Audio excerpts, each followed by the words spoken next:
Iran ও ইসরায়েলের মধ্যে টানা ৪০ দিনের বিধ্বংসী সামরিক অভিযানে ইসরায়েলের প্রায় ৫,০০০ বাড়ি গুঁড়িয়ে দিয়েছে ইরান। বুধবার ভোরে যুদ্ধবিরতি কার্যকর হওয়ার পর ইসরায়েলি সামরিক কর্তৃপক্ষ এই যুদ্ধের ক্ষয়ক্ষতির বিস্তারিত হিসাব প্রকাশ করেছে। ২৮ ফেব্রুয়ারি থেকে শুরু হওয়া এই অভিযানে ইসরায়েলের সাথে সরাসরি যৌথ হামলা চালায় মার্কিন যুক্তরাষ্ট্র। তাদের মূল লক্ষ্য ছিল ইরানের পারমাণবিক ও ক্ষেপণাস্ত্র সক্ষমতা গুঁড়িয়ে দেয়া। ইসরায়েলের দেয়া তথ্যানুসারে ইরান এই সময়ে দেশটিতে অন্তত ৬৫০টি ব্যালিস্টিক ক্ষেপণাস্ত্র ছুড়েছে। এর মধ্যে অর্ধেকেরও বেশি ছিল ভয়ঙ্কর ক্লাস্টার বা গুচ্ছবোমা।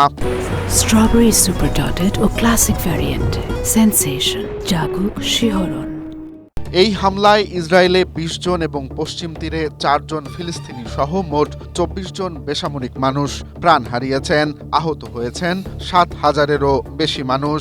অবাক করা বিষয় হল, নিহতদের অধিকাংশই হামলার সময় সেফটি রুমে বা আশ্রয় কেন্দ্রে ছিলেন না। এদিকে ক্ষেপণাস্ত্রের আঘাতে প্রায় ৫,৫০০ ইসরায়েলি নাগরিক গৃহহীন হয়ে পড়েছেন। যুদ্ধের শুরুতে হামলার গতি তীব্র থাকলেও শেষের দিকে তা কমে এসে দৈনিক ১০ থেকে ২০টিতে নেমে আসে। তবে ১৬টি বড় ক্ষেপণাস্ত্র সরাসরি জনবসতিপূর্ণ এলাকায় আঘাত হানায় ক্ষয়ক্ষতির পরিমাণ বেড়েছে কয়েক গুণ।